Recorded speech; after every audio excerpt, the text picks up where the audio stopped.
Hey, and welcome to Season 2, Episode 5 of Foolproof Theology. I am Chase Davis, and I'm really excited to be with you here today.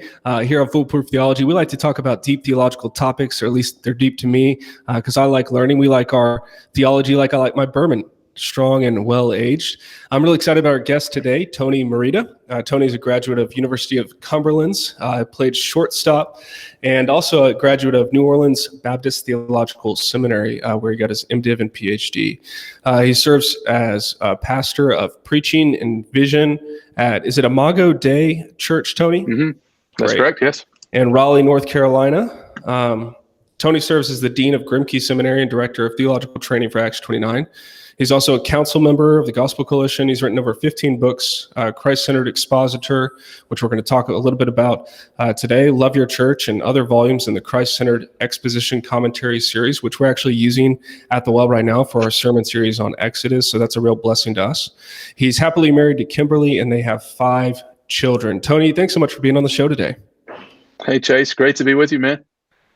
Well, the way the podcast typically works is I like to hear a little bit more about people's journey, particularly if they have a PhD, and really what they got their PhD in, what their focus was on, and really what sparked their curiosity. So what did you get your PhD in?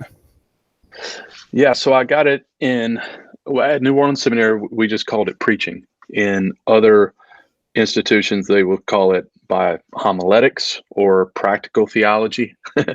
I like practical theology better because we in the PhD in preaching, you're studying more than preaching. But PhD in preaching, graduate in 2006. That's great. And did you know when you graduated with your PhD, did you have a direction or a sense of like, I'm going to be in the academy or I'm going to go plant a church, or what was kind of your sense back in 2006 of what your next was? Yeah, well, interestingly, when I first went to seminary, I didn't know if I would even finish my master's degree. I was so intimidated when I got there. As you mentioned, I played ball. I'm a jock, and wasn't the greatest student in the world, especially until I became a Christian, which was my sophomore year of college. And then I started taking my education seriously. And so when I went to seminary, I was just, I always say, ignorance on fire. Very passionate about the Lord, didn't know anything. Was very intimidated. I still remember my first class receiving the syllabus thinking, I don't think this is for me.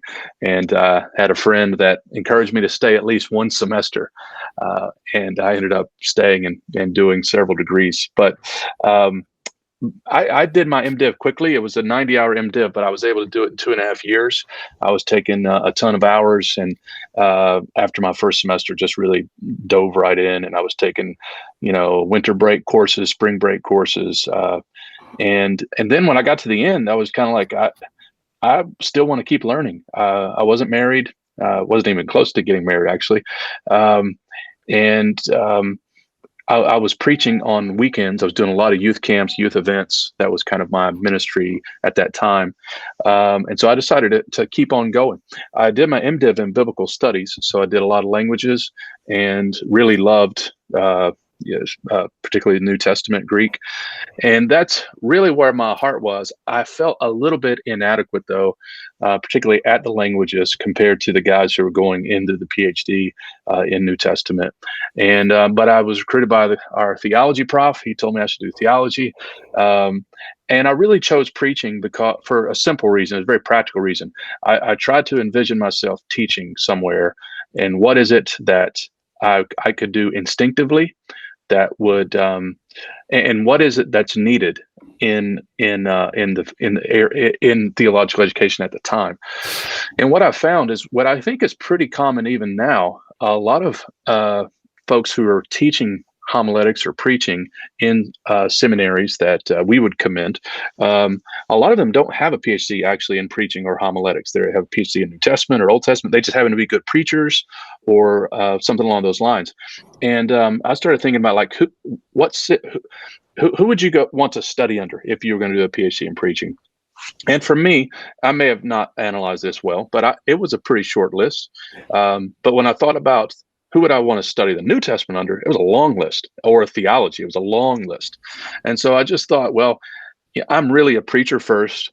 I feel like we need more voices and more thought in this area, and it needs to be taught by guys who are preaching regularly. And so that's a long journey, kind of how I got into it. And once I got into the PhD, I found that my areas of interest still remained biblical studies, still remained in theology and history. And so I'm not an overly mechanical teacher when it comes to preaching. I really like to study the theology of preaching, the spirituality of preaching, the history of preaching, preaching from various genres of literature, how to preach Christ from all the scriptures. That tends to be my focus. And I still have a secret dream to do a PhD in New Testament. I've been talking to Mike Bird, who teaches in Australia. He and I are friends, about one day doing it, and he keeps challenging me on my Greek. And I'm like, I don't have time, Mike. I don't have time. But we have a secret dream to excavate Colossae, which hasn't been excavated yet. And so I would love to do that one day. That's awesome. Yeah, Greek is the one subject when I got my MDiv that made me cry in the parking lot, because I was so overwhelmed with how stupid I seemed, and understanding how it worked. And we were talking about time, and it was blowing my mind how different cultures and languages deal with time. And so, yeah, I totally understand with being intimidated in an MDiv. But when you did your dissertation, you were focusing, if I'm remembering correctly, your dissertation on John Piper and his Christ-centered exposition. Is that right? Yeah. So toward the end of my MDiv, I started getting interested in redemptive historical interpretation of the Bible. So, not just studying with a magnifying glass, as Bryan Chappell says, but with a wide angle lens as well. And it's really, for me, it's the integration, the combination of biblical theology, which studies these themes which have escalation and they climax in Christ, integrating that with traditional inductive Bible study or expository preaching thought. How do we preach a text, but make sure we're preaching Christ legitimately, naturally, from all of Scripture? And I haven't been taught that very much. And so I had a real interest in that. When I got into the actual program, my advisor said it was too broad. Biblical theology is a big subject, and there are various views on biblical theology historically. The same with expository preaching. We got 3,000 definitions of it. And so they said you should take one representative preacher, look at one representative theorist. And so I took Bryan Chappell and his book, Christ-Centered Preaching, and I analyzed John Piper's sermons from 6 genres of literature. So I did about 112, I think, sermon analysis to see how he preached Christ from the various various genres of literature. Back in the day, interesting side note, I started the program in about 2003. I emailed Bryan Chappell and I said, who should I study? I need a subject to study. And of course, I loved Piper back then. And he said, there's this guy in New York. His name's Tim Keller. And not many people know about him. And it was just fascinating. I said no, because you couldn't find his sermons back then. And if I had it to do over, if I could have gotten those sermons, that would have been a really enjoyable study, because Keller's taught me a ton over the last 10 years. But I needed access to sermons. I needed proof that these were the real manuscripts, which they said at Desiring God website said, yeah, this is what John takes to the pulpit. He's edited them some with his pen or whatever, but they're legitimate. So I analyzed those sermons. It was an edifying project. The PhD, I had about 8 seminars, and then I had to write the dissertation. And we went through Hurricane Katrina. I was in New Orleans, and I was pastoring at the time. Yeah, by the time I got into my PhD, I was pastoring in the city, and I'd gotten married by then. And we were we bounced around about 6 different houses because we couldn't find a house to buy. Our place got totaled. We were in an apartment before the storm. My goodness. So it was a wild time to write a dissertation, and I was trying to write every Friday on my day off, and I just didn't have energy some weeks. So I was happy to get it finished. As my friend David Platt put it, we went through a PhD together. He said, a good dissertation is a finished dissertation. Yeah. And I said, yeah, amen. You start the program and you want to set the world on fire, and about halfway in, you're like, I just want to get this thing done, man. That's right. But it was great. Looking back, the PhD was great, but my MDiv was more formative. It was more enjoyable. and part of that was just me, how I arrived. I was just very, again, ignorance on fire, and it was formative for me. Um, and I still have, again, desire to do some deeper biblical studies, and may do that. I've looked around here. We got a lot of options at, like UNC, at Duke. I just need someone to fund me about $50K, and Yeah. I could do that. For sure. I actually encountered, when I was doing my THM, I actually encountered the same problem. My scope was so broad. And so it sounds like a similar method of analysis where they said, you need to pick someone and then pick another guy to analyze that someone. And so that's why I did mine, analyzing James K. Smith with the theology of John Frame. Because I was just going like, I want to attack discipleship and spiritual formation. And I remember my advisor just laughing at me, and in a good, helpful way, like, kind of mocking me, like, that's ridiculous, you young guy. Like, you can't do that. That's not what this is. Yeah. Yeah, that was a new way of thinking for me when I got into the PhD. My first seminar was on the theology of evangelism. So I had 5 seminars in preaching, 3 in theology. And my first paper, I chose to write on the destiny of those who've never heard the gospel. And I was going to write on the different views. And my prof said, don't just write on the 4 views, take a representative of each view, because you can't defend yourself very well if you're just writing on views in general, because there's going to be a variety of thought within those views, right? So that was my very first kind of tutorial in learning how to, I guess, do some more critical writing than I had done before. For sure. Now, how much of your kind of thinking and preaching and exposition, does it have overlaps with Van Hooser's kind of method of canonical, the drama of redemption, or is Chappell's method a little bit different than Van Hooser? Do you know? Yeah, there would be similarities. Yeah, I tend to take a biblical theology. How did I say this? When I teach Christ-centered preaching, most people, when they hear this, they think kind of typological methods. Jesus is the true and better this or that, which is fine. I think that's legitimate in many cases. But the safer road, as Dever and Gilbert have a chapter on this in their book Preach, when they talked about Spurgeon, every road led to Rome, every road leads to the cross. But some roads may lead you in a ditch, like it's not a good road. You need some safe roads to travel on. And I think biblical theology is a safe road that can always get you to Christ, meaning that within any text, you're in a particular unit or section that's highlighting a mega theme. And I think one of the jobs of the expositor is to simply identify which mega theme are you in. D.A. Carson says there are like 20 mega themes in the Bible.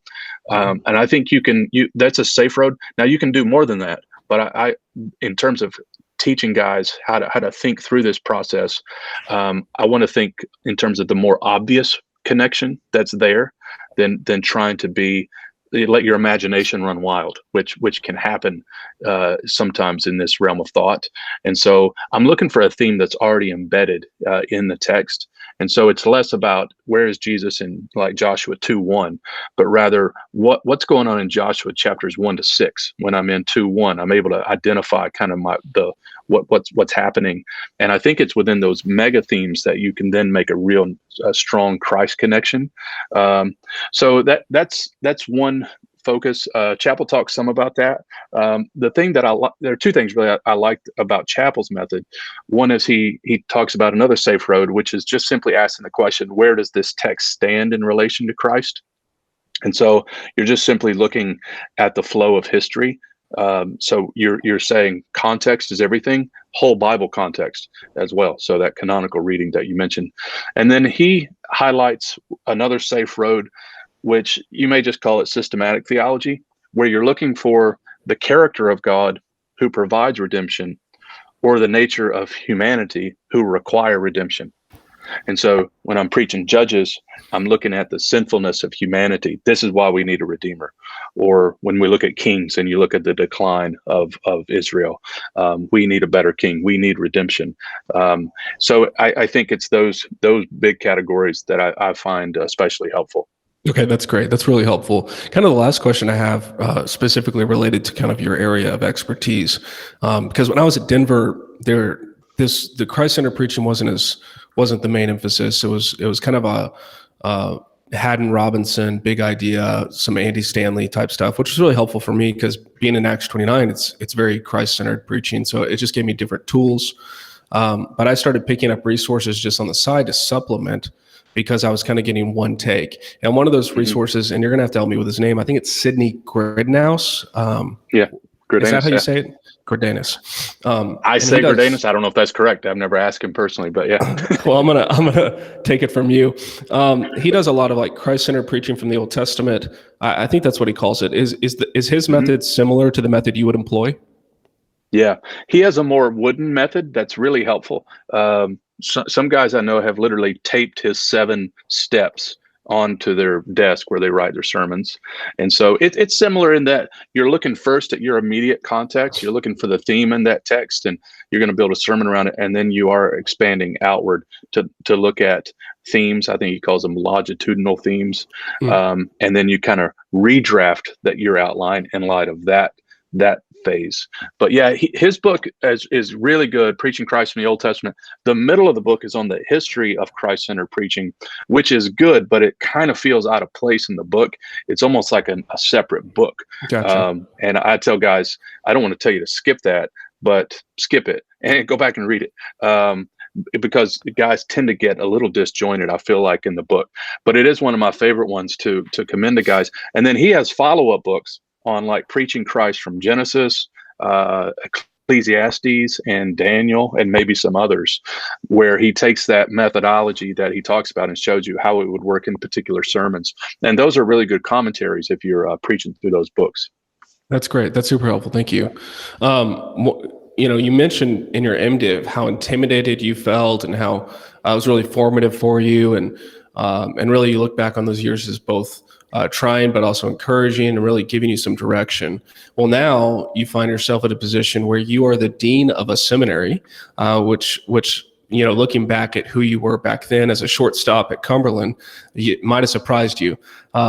So my first question, because one of my advisors is the dean of Denver Seminary now, and I still don't know what a dean does. So what is a dean of a seminary? Well, let's be honest. I'm the dean of a seminary we just started, and and the guys appointed me as the dean. And I'm like, "What's a dean?" And they're like, "I don't know. Just wave at people and tell them we have a seminary." And I'm like, "Okay, I'll do that." As an academic dean, you are responsible for curriculum development and a lot of the more administrative academia, ensuring quality of classes and syllabi. And it's going to be different, of course, from school to school. I'll probably rotate out of this position and stay on at Grimke at some point as I'm teaching preaching and pastoral theology currently. Plan on continuing to do that as long as I can. But we're going to need, as the school grows, this is going to have to be a full-time investment. And we just started bringing on a couple of full-time guys who are dynamite. And so, it's Grimke's, we have we're shooting for about 140 students this next semester. We had over 100 last year, and that was just after our second semester. So it's doing fantastic. But with the rate of growth, it's kind of like a church plant. A church plant, we're all doing everything, and so it's all hands on deck. And then as it grows, you're able to do more specialization. So I feel like my dean role has primarily been in the realm of being somewhat of the architect of the curriculum and the model of seminary that we have rolled out and are commending to people. That's been a lot of fun. It's again like a church plant. One of my favorite parts of planting the church was just framing up, who we are, what we want to be about, how do we want to do church, that kind of thing. So I feel like a lot of my work has already been done in terms of giving my opinion and thought about some of the gaps in current theological education and what we need to be known for and kind of the culture of our seminary. And now it's kind of off and running. and we're gonna, as we grow again, we're gonna have to have more hands-on, and I'll probably just kind of step aside and continue teaching. But I've loved it, and we've got a great team. And no, when I went to, I never dreamed I would be doing anything regarding academia as a college baseball player back in the day. In fact, my freshman year I had like a 1.7 GPA. I almost quit. I just wanted to play ball. I was a good player at a small school. I wasn't like going pro or anything like that, but I love the game, and I wanted to keep playing, and that's why I stayed in school. And I had a reading problem. I was getting tutored in reading my freshman year of college. I'd failed the reading part of the ACT. I could read, but I couldn't comprehend. I couldn't retain stuff. Okay. And it just, the work the Lord did in my whole life was just remarkable. And so, yeah, we're still surprised by God's grace. That's awesome, man. That's awesome. My background growing up was in baseball, and I have a lot of friends that either played in college or something like that. And baseball is really unique, and I think there's an opportunity. I was wondering, as we were talking, if you've ever considered writing a book about kind of lessons you can take from baseball and kind of the way you can approach Christianity. I just think that'd be it may not get a wide audience. It may be a very niche writing, but I'm sure there's a lot of lessons you took from that time. I mean, it's such a formative experience, an embodied experience that trains you, discipline, all that kind of stuff. And it really kind of shapes how you view things. Oh, absolutely. I've thought about that multiple times. I've thought about writing kind of a lessons learned book. I've also thought about writing a novel, kind of a father and son kind of book in which you're embedding the lessons into a novel. But yeah, it's interesting right now, Chase. We're transitioning from outdoor service to indoor, and we have a baseball field at our church. And I've been preaching at the pitcher's mound for about a year, and we call it the Sermon on the Mound. And all the people are sitting out in the outfield, and that's where I've been preaching. So we bought this facility that we're in with this field about 4 years ago. So our church is turning 10 years old this year. And we never dreamed we would be using it Sunday by Sunday outside. But yeah, my church is probably tired of baseball illustrations. So I'll apologize sometimes. Like, if you may permit me one more baseball analogy. That's great. In fact, I got tickets tonight to go watch the Durham Bulls minor league game, which I hope I get to do because it's raining right now. That's funny. Yeah, I'm going to see the Frisco Rough Riders tonight. They're a minor league team here in Texas, so that'll be fun. They're playing the Amarillo Sod Puppies. I think that's what their name is. That'll be a good time. I love that. Oh, man. Well, kind of going back to Grimke, so being the dean there, seminaries kind of take on kind of the life of the leadership. And I know for like where I was, Denver Seminary, Mark Young came in as the president, and he kind of took a lot of Chris Wright's theology of the mission of God, the Missio Dei, and he wanted that to really inform kind of the history of Denver Seminary. Being a very non-denominational, it used to be conservative Baptist, but really that started to shape kind of the way classes were designed and informed. And so it made me curious when you kind of agreed to come on the show. What would you say is Grimke's kind of theological approach, or what is kind of their big idea when you're designing curriculum or reviewing syllabi? What is it you're trying to make sure happens? Yeah, so our moniker is Pastors Training Pastors. So one of the so you see two things that are really unique from that slogan. One is we have guys who are currently pastoring, teaching all of our courses. We may bring in outside lecturers who are 100%, profs, academics. That's fine. This is not our way of being condescending. It's more of a particular focus that we have of really feeling kind of a gap out there in theological training, that it's getting so broad and so wide, and there's such a disconnect from professor classroom to local church life, that we just wanted to strengthen. So we want to be theologically driven, qualified to teach pastors, but that's one uniqueness. As the school grows and as we develop more curriculum, it's not to say we would never have a non-pastor teach. We will, but it's even those teachers though, we want to be rooted in the church and very committed, leaders in the church in some capacity. The other part is we're training pastors, and so we've immediately narrowed our audience to either pastors or aspiring pastors. And back when I went to seminary, I thought that's the only people who went to seminary. And when I started teaching seminary at New Orleans and then at Southeastern in North Carolina, I remember about a third of my class wanted to preach every week, and that kind of struck me as a bit strange. They wanted to do a great number of wonderful things, but they just weren't pastor preacher types, and that really changes the dynamic of a classroom that's going to be focused on preaching. And so what is unique and special right now at Grimke within our currently our only degree program, which is a Master of Theology degree, we're going to build more programs, and so we'll probably have a wider audience in due time.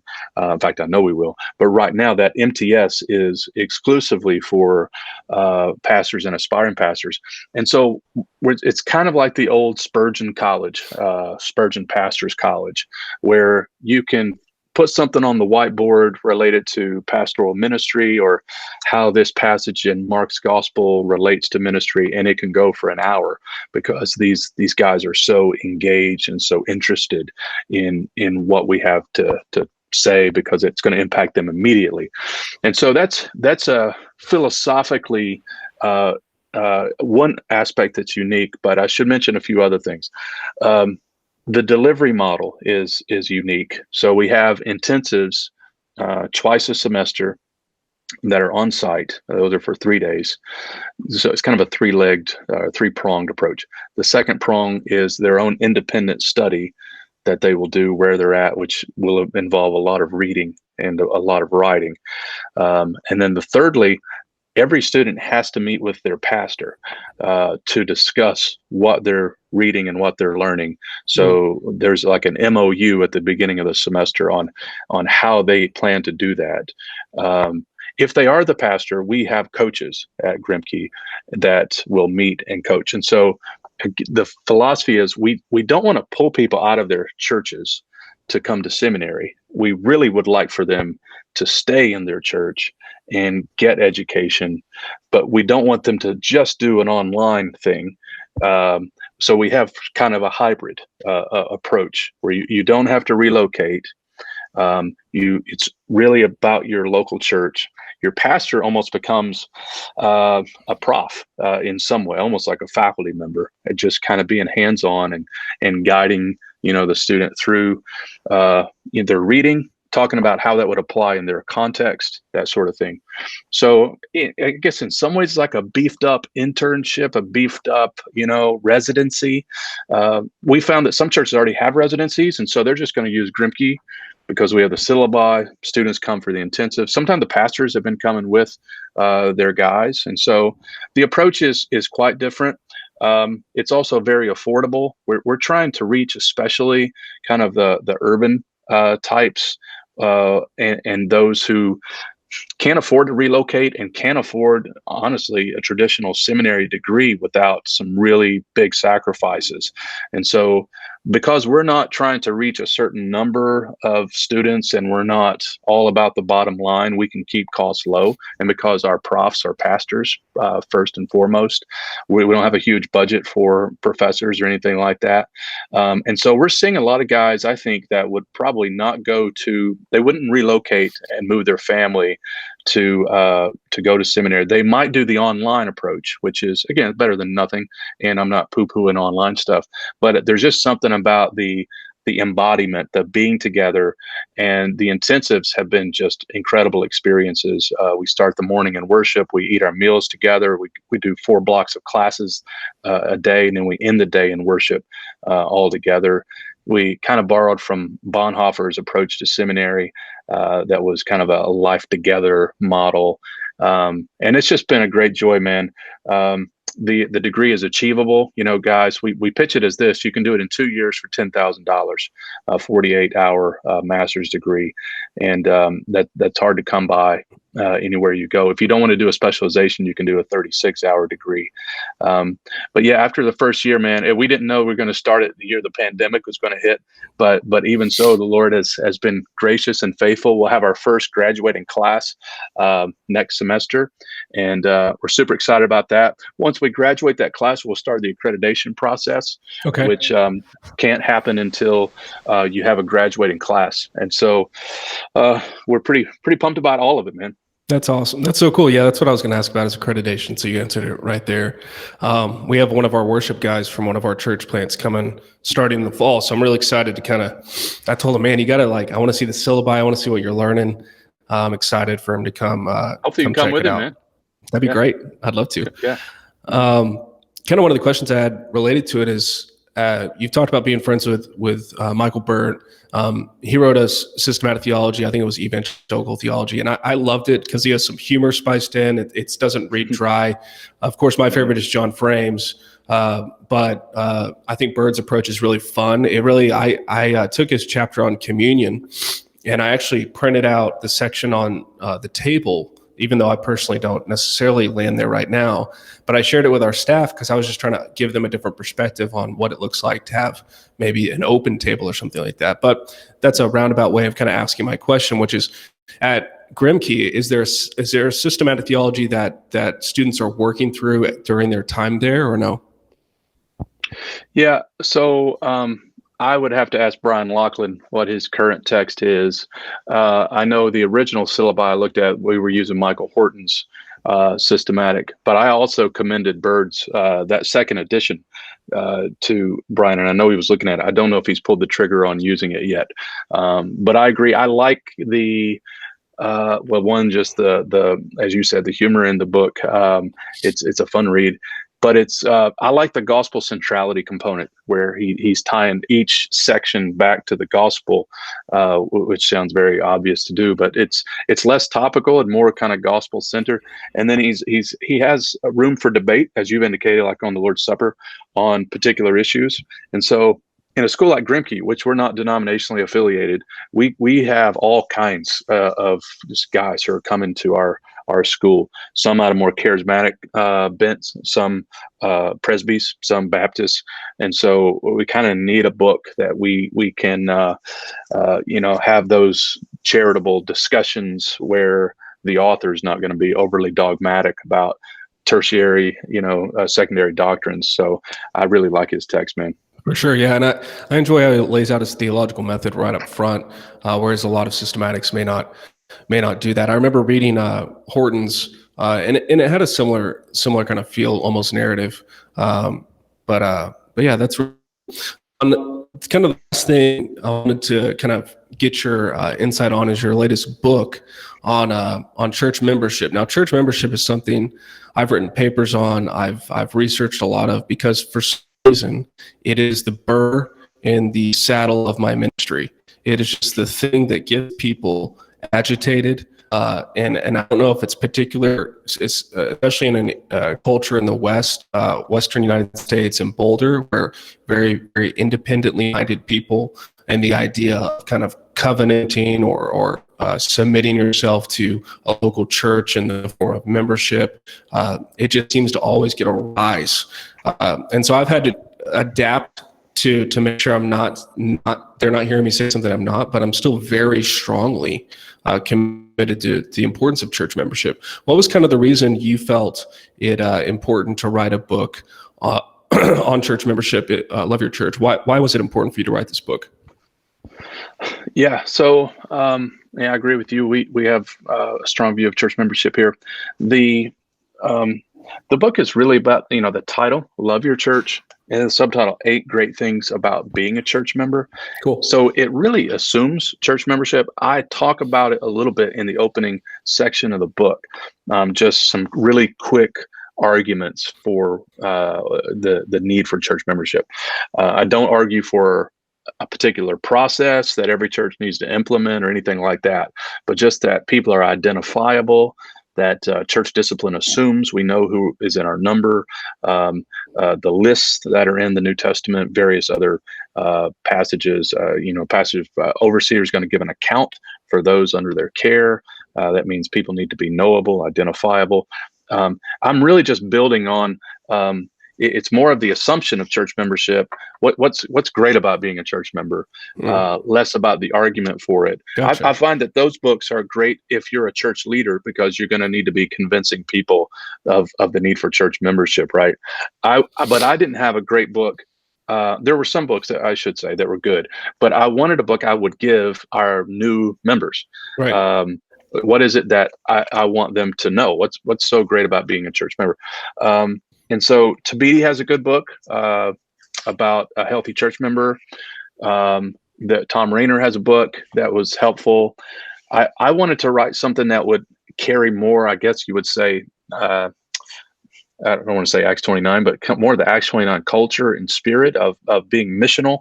And so one of the 8 things, the number 8 is sending.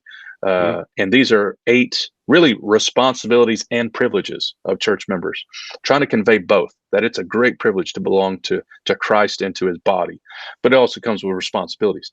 But sending is not something that a lot of church members are taught about. That one of our responsibilities is to start new churches, to multiply.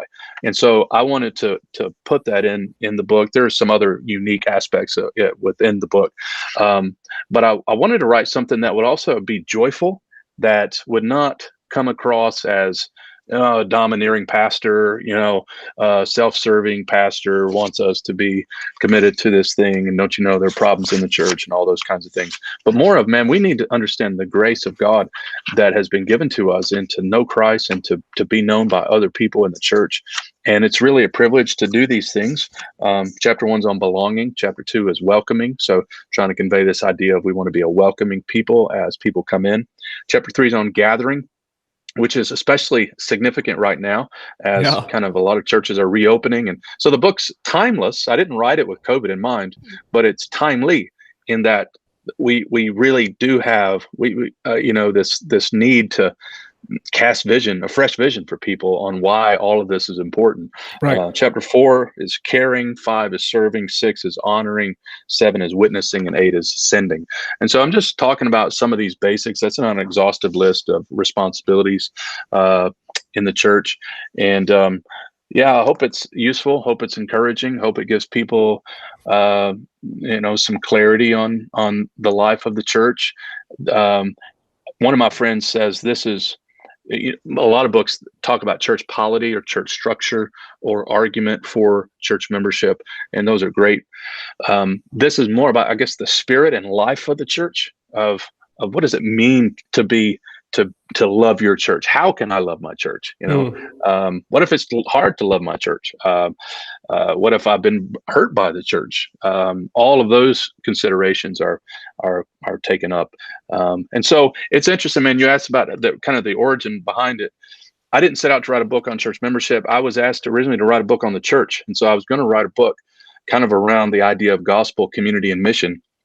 And as we got into it, I had a hard time putting my finger on what the thesis was that I was driving at. And long story short, the editors helped me just think through, hey, we have an agenda. We want people to love Christ and love the church.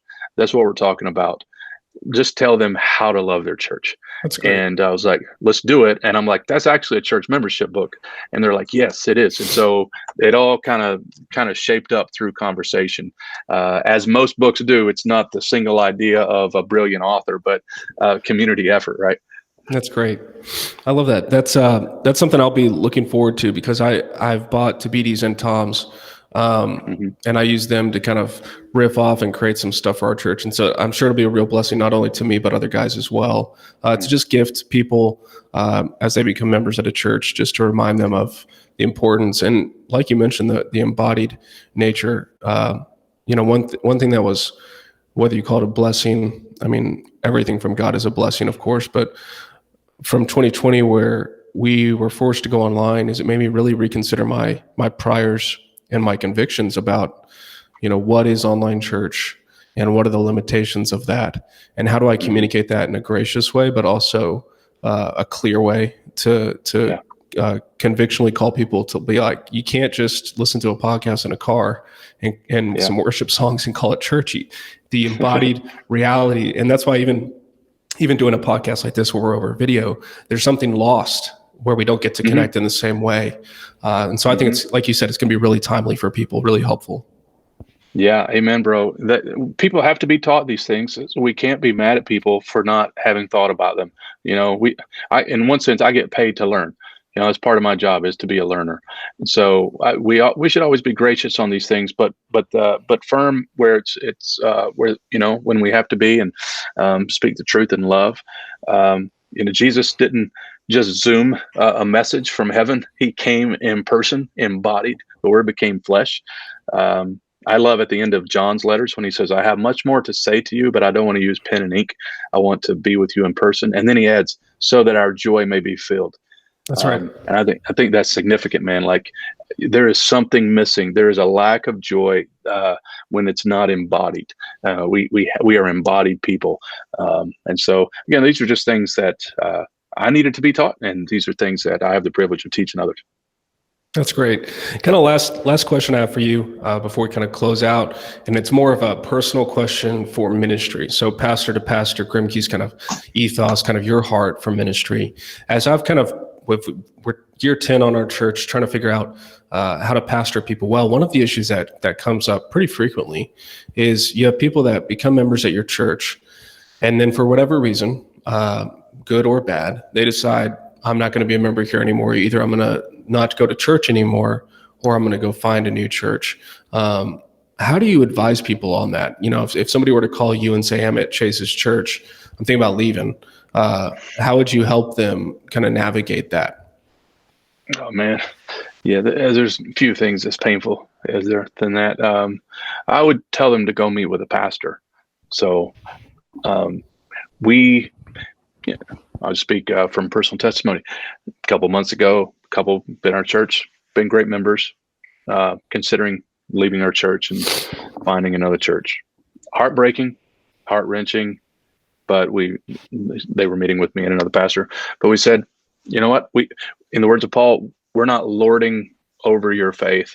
We are workers with you for your joy. And you're not leaving Jesus if you leave our church, and that's the good news. And I think often we kind of feel that way, or at least I do, that man, they're leaving us. Like, why? Yeah. But they're not leaving him. And sometimes there may be good reasons. But we just said, we want you to flourish. We're not going to try to talk you out of this. Right. Let's hear your complaints, and let's reason together. Yep. And let's see if there's some misunderstanding, if there's some miscommunication. And often, man, in those meetings, things get cleared up, and people do kind of have a change of heart. Sometimes they don't, but at least I would say to the church member, you owe it to the pastor not to just peace out. And the pastor would love to hear from you. It's hard sometimes because we live in a world in which you can just cancel your Netflix subscription, just cancel your gym subscription online, and why not do the same with the church, But if you have a membership process where you're covenanting together, you're a family together, out for the good of one another, then it seems right and good and wise to want to have those conversations. We've had to track people down sometimes, that are emailing us and, hey, we're going to move on. Well, let's at least have a talk where I'm not going to try to talk you out of this. I just want to hear from you. And we want to ensure that you're going to a gospel church. And so that's another component, right? We want to, if we release someone here, we call it releasing in good standing. So they're joining a like-minded gospel church. But it's hard to have what can be some awkward conversations, but that's part of our discipleship process, For sure. Yeah. God has really put my, how do you say it? Just kind of put my face right in the fire over the church planting journey on this topic particularly. And 2020 finally broke me in a lot of ways of that kind of unhealthy attachment where I'd made a lot of mistakes with my mouth towards people, and the way I kind of was like, you can't leave, that kind of thing. And when you find yourself getting in a position where you're trying to convince people to stay, that's not a healthy way to lead, and that's not the way church should be. Can I try to like reason, like you said, with people? Sure. But yeah, that thankfully by God's grace, I feel like I've grown a lot in that. That doesn't mean I'm not done yet, but like you said, just trying to meet with people, hear from them, and send them out appropriately. But thank God truly that when somebody emails me, I just had somebody 2 weeks ago say, "Hey, I'm moving on." My heart it was sad, but it wasn't unbearable. It was kind of like, okay, I understand people leave, and that's okay. And that's a real grace to me. Yes, and this has been an extra hard year in this respect. We've dealt with a lot, and sometimes we don't think the folks are thinking with good discernment, and that adds a layer of grief to it. I've been encouraged going through 2 Corinthians. We're preaching through it right now, just how Paul and the Corinthians have such a complicated relationship, and he's having to defend himself. He doesn't want to defend himself, but he's doing it so they won't, go the way of the super apostles, and it's like he planted the church and some 10 years later doesn't know if he even wants to go visit them, so ministry is hard, man. It's messy and relationships are complicated and awkward, but we press on and we trust as that God is sovereignly refining us through all of this. And I think plurality is really important, and community for pastors. You've got other pastors you can talk about with these emotional hurts and the mental anguish, and to have good brothers and sisters in community as best you can, to be in a network, like Acts 29, where you can get on the phone and talk to a guy who's dealing with very similar things. And they're like, "How do you deal with it?" And I'm like, "Well, I only answer emails when I'm in a good mood. I only open it. I don't open it on Sunday or Monday. I am so reluctant. I try not to look at an email. That's funny. I just know I've got them coming every week." That's great. Well, Tony, it's been so great to chat with you, and thanks for sharing some of your story, your heart, your kind of perspective on things. If people wanted to hear more, obviously they can check out your church. You have a website. I think it's tonymerida.com. Is that right?